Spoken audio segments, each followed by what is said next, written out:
Waktu itu aku masih duduk di bangku SMP dan aku bersama dengan teman-temanku sedang mengunjungi sekolah dasar yang terletak nggak begitu jauh dari sekolah kami.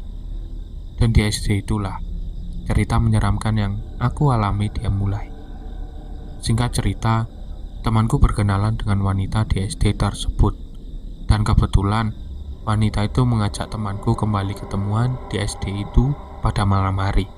Dikarenakan di SD tersebut memang sedang ada kegiatan pramuka.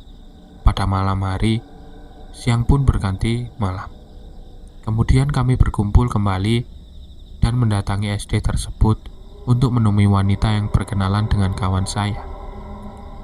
Alhasil, ternyata setelah kami tiba, wanita itu nggak datang.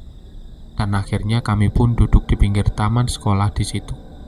Tepat di depan kami, ada pohon ambon yang besar di tengah hiruk-pikuk anak-anak yang sedang melakukan kegiatan pramuka. Tiba-tiba, datanglah sesosok pria berbadan kurus yang gak tahu dari mana kedatangannya. Kemudian pria itu tepat berdiri di depanku. Akan tetapi, entah kenapa aku hanya memandang kaki pria tersebut, gak memandang ke wajahnya.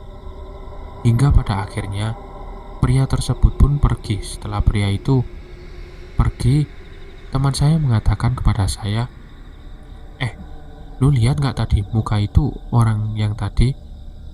Kemudian aku menjawab, enggak, memangnya kenapa? Gue tadi mau teriak, tapi gak bisa. Mau kabur juga gak bisa. Tadi gue lihat muka itu orang, pas mukanya disenterin dari atas sama anak-anak SD. Lu tahu gak?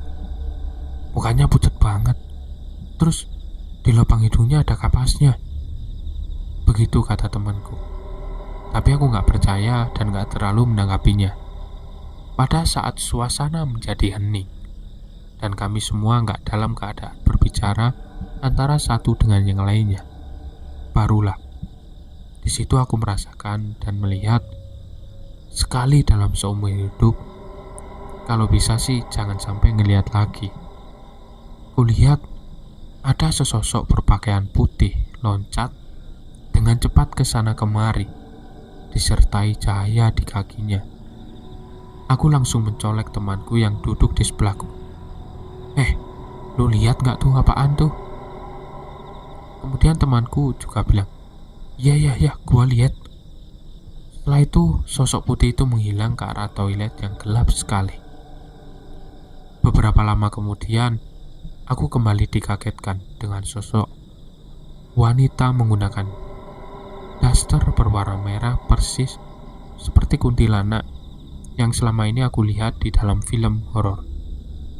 Dia berjalan mengambang dengan posisi tangan di depan aku, hanya bisa terdiam dan gak bisa berkata apa-apa. Sampai akhirnya kami memutuskan untuk pulang ke rumah masing-masing. Di perjalanan pulang, entah kenapa tiba-tiba badanku terasa panas. Setelah sampai di rumah temanku, uminya temanku pun merasa merinding.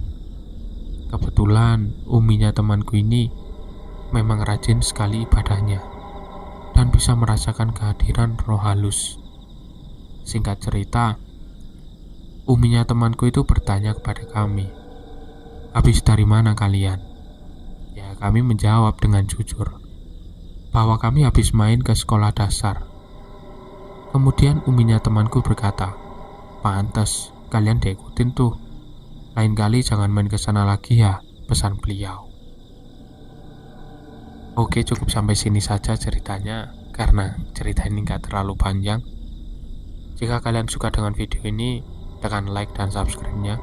Sampai jumpa di episode berikutnya. Bye-bye.